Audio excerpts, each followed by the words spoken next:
I canviem d'assumpte, el cineasta Héctor Escandell ha tornat a omplir el Palau de Congressos amb el seu darrer treball, Veïnes, 23 minuts de comèdia negra rodats en els replans amb Pep Noguera, Otília Laiz i Dolors Corderas com a protagonistes.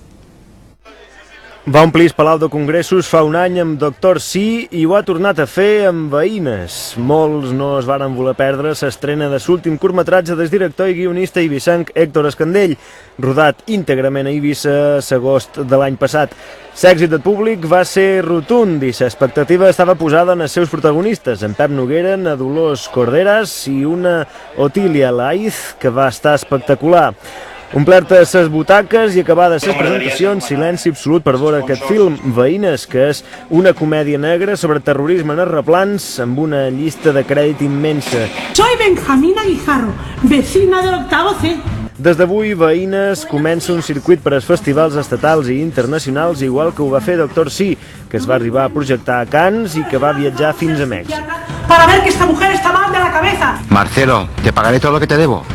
Més de 400 cantants